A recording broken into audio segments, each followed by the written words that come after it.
1967 was the year rock and roll grew up and got weird, but the number one song of the year wasn't what you'd expect.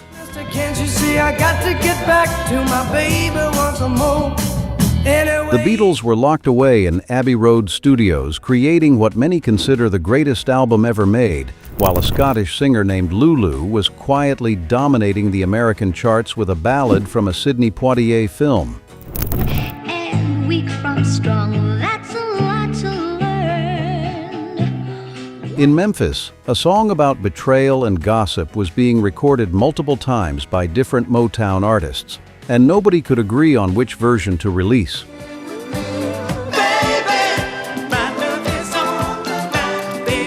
Aretha Franklin walked into Atlantic Studios and transformed a man's plea into a woman's demand, creating an anthem that would outlive everyone who recorded that year. Albums became art, FM radio found its voice, and the Summer of Love produced some of the most commercially successful music ever made. Oh, and number 4 on this list, you probably won't see it coming. These are the 10 biggest songs of 1967. Number 10, Groovin, The Young Rascals. All those happy people we could meet just groovin'. The opening guitar lick of Groovin sounded like nothing else when it hit radio in 1967, and that was exactly what Atlantic Studios in New York was hoping for. We're gonna talk and laugh our time away. Felix Cavaliere and Eddie Brigatti wrote it one Sunday afternoon, capturing that lazy, hazy feeling of having nowhere to be and nothing to do except enjoy the moment with someone you love. May of 1967 saw it climb to number 1, where it stayed for 4 weeks straight.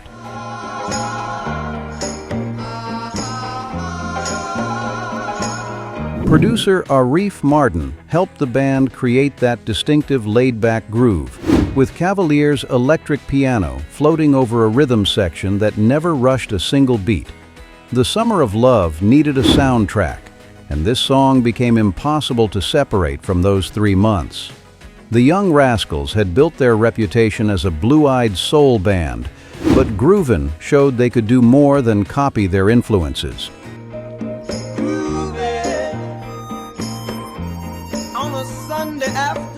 Four guys from New Jersey created something genuinely original, and radio stations played it until the grooves wore thin. What's coming next will surprise you, because this song's writer almost threw it away thinking it was too simple.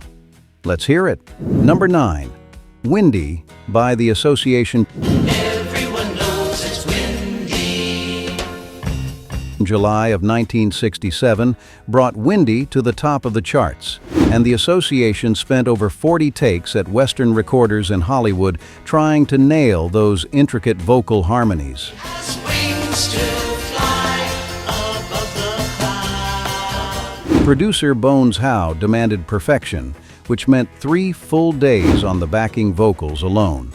The song stayed at number 1 for 4 weeks, and became one of those tracks that perfectly captured the optimistic, breezy side of the Summer of Love.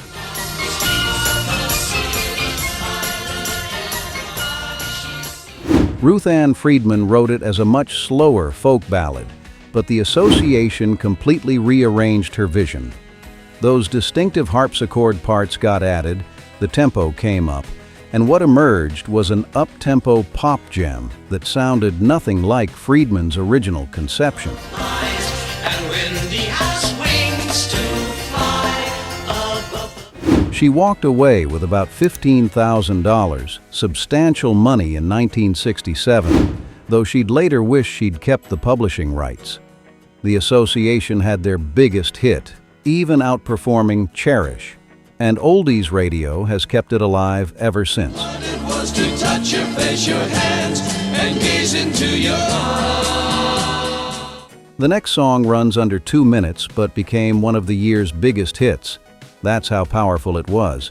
Number 8, The Letter by the Box Tops. He wrote me a letter, said she couldn't live without me no more.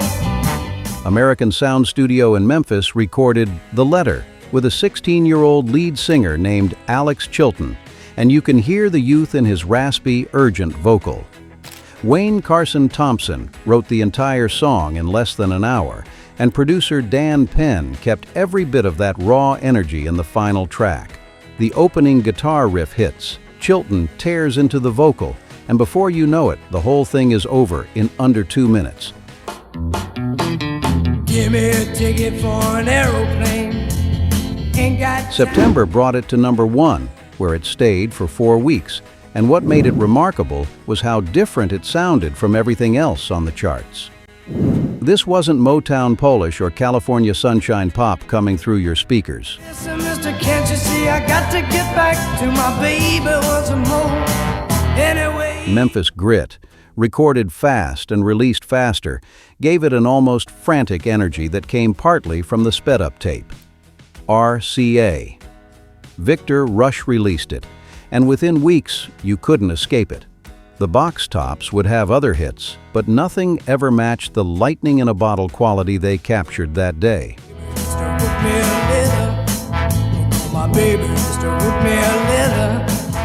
Coming up at number 4 is a song that dominated 1967 in a way that might shock you.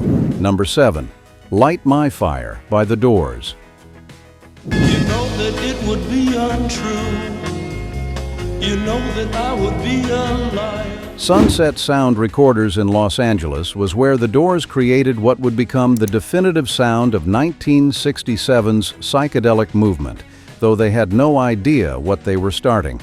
The album version ran over 7 minutes, featuring Ray Manzarek's extended organ solo and Robbie Krieger's blistering guitar work that seemed to come from another dimension. Come on, baby, light my fire. Shiny something right on. Radio stations needed something shorter, so producer Paul Rothchild created an edited version that cut it down to under 3 minutes without losing the essential strangeness. But what's to say to you?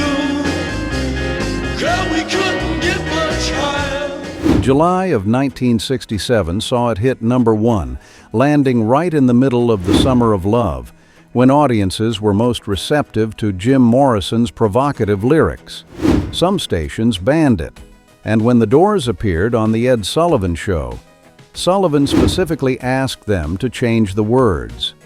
Morrison sang the original lyrics anyway, which meant the band was never invited back.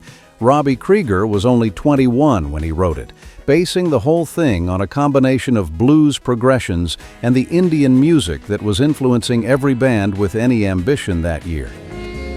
China, we can only lose, and our love become a few. Up next is a song that brought San Francisco's psychedelic revolution straight into mainstream America. Number 6, Somebody to Love by Jefferson Airplane. Don't you want somebody to love? Don't you need somebody to love? Grace Slick brought Somebody to Love with her when she joined Jefferson Airplane from the Great Society, and RCA Studios in Los Angeles was where the band transformed it for their Surrealistic Pillow album. June of 1967 saw it peak at number 5, and suddenly the sound of San Francisco's psychedelic scene was spreading to mainstream radio, whether the establishment liked it or not. They treat you like a guest, don't you? Producer Rick Gerard captured Slick's powerful vocals in just a few takes, which is remarkable considering how much raw emotion she packed into every line. The arrangement features a driving bass line and explosive crescendos that were unlike anything else on Top 40 radio at the time. You love somebody to love, you better find somebody to love. What made it resonate was the combination of accessible melody and countercultural message, which meant this wasn't just hippie music for hippies anymore. The revolution was coming through AM radio speakers in every car and kitchen across America. Number 5 is a song that almost didn't get recorded, but it ended up as one of the most played tracks of the entire year. Number 5, Happy Together by the Turtles. Imagine me and you, I do. I think about you day and night. The Turtles had been struggling to find a hit when they recorded Happy Together in late 1966, and the song had been rejected by numerous artists before their producer heard the potential everyone else had missed. March of 1967 proved him right when it went to #1 and stayed there for 3 weeks, eventually landing in the top 10 songs on the year-end chart.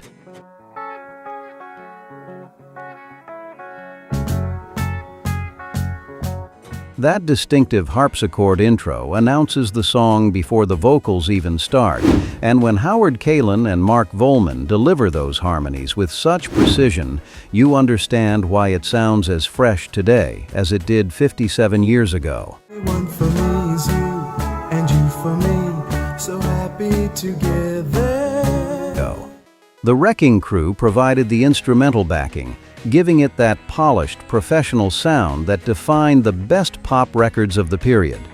The song sold millions and became the Turtles' signature track, the one that still gets played at every Oldies event and classic rock station. Can't say me loving nobody but you for all my life. And now, the song you probably didn't expect to see this high on the list. #4, I'm a Believer by the Monkees. Then I saw her face. Now I'm a believer. Neil Diamond wrote I'm a Believer in about 20 minutes, or so the story goes, and he initially thought it was too simple to be any good.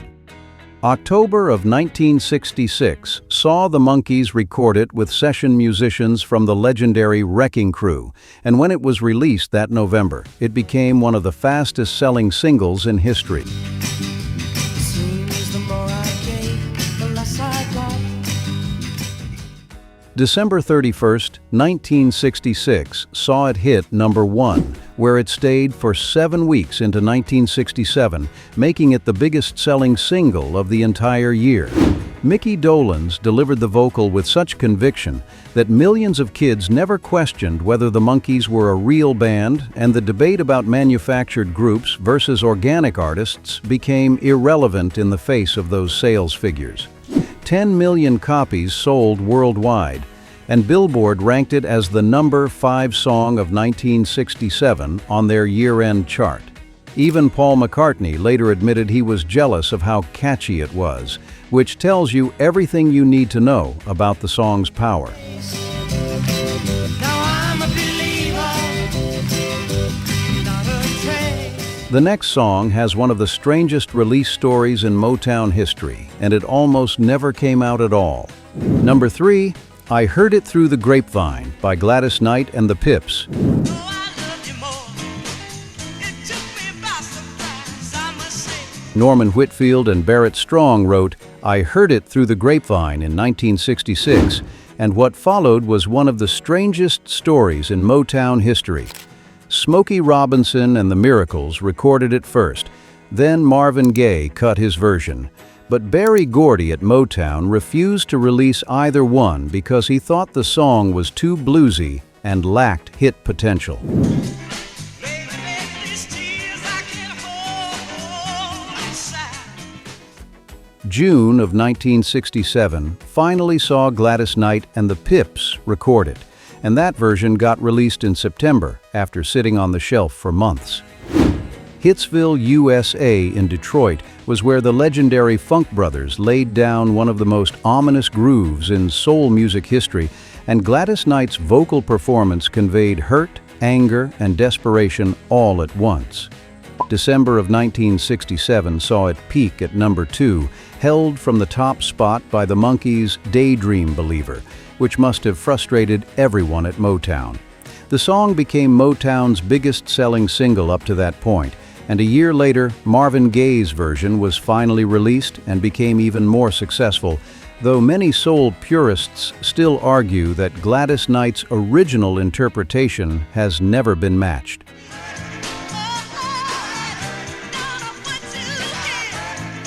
#2 is the song that changed everything for the Queen of Soul. #2, Respect by Aretha Franklin.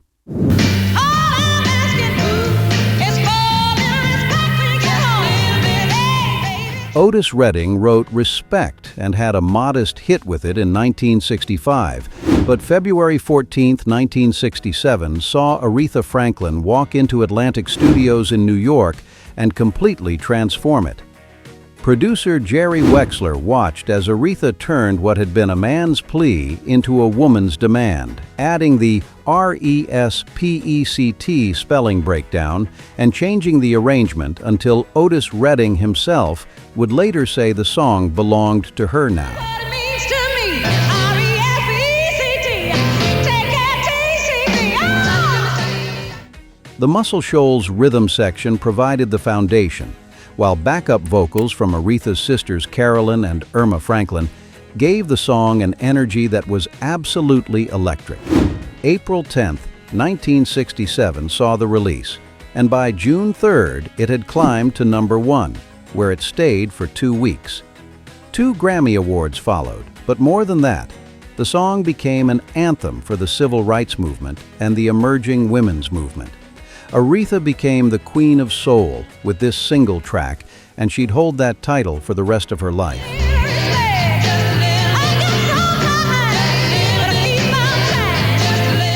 And now, the #1 song of 1967, which probably isn't what you're expecting.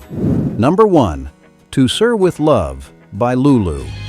But how do you thank someone who has taken you from crayon? The biggest song of 1967 wasn't a psychedelic experiment or a Motown masterpiece, which surprises everyone who learns this fact. A ballad from a British film soundtrack sung by a 20-year-old Scottish singer named Lulu became the most commercially successful record of the entire year. London was where it was recorded for the Sidney Poitier film of the same name, and when it was released in the United States in September 1967, audiences connected with it in a way nobody had predicted. To serve with love. Don Black and Mark London wrote it specifically for the film, which told the story of an idealistic teacher in London's East End. Mickey Most produced the track, giving it a lush, orchestral arrangement that perfectly complemented Lulu's emotional vocal delivery without overwhelming her voice. Early September saw it enter the charts, October 21st saw it hit #1, and it stayed there for 5 consecutive weeks while the Beatles and the Doors and Aretha Franklin watched from below. It isn't easy, but I'll try. What made To Sir with Love resonate was its sincerity in a year when everything else was getting complex and experimental. This was a straightforward expression of gratitude and affection, speaking to anyone who'd ever had a teacher, mentor, or role model who'd changed their life. Billboard's year-end chart for 1967 crowned it the #1 song of the entire year, outselling every psychedelic anthem, every Motown hit, and every British invasion record. Lulu never had another hit remotely as big in America, but for 1 year, she owned the charts with a song that remains a standard more than 50 years later. To serve with love. So there you have it, the 10 biggest songs of 1967 based on actual chart performance. And #1 probably surprised you. Which one of these catches you off guard the most? Let me know in the comments what you remember hearing on the radio back then. And if you enjoyed this look back at 1967, hit that like button and subscribe, because we've got plenty more musical history coming your way. See you next time.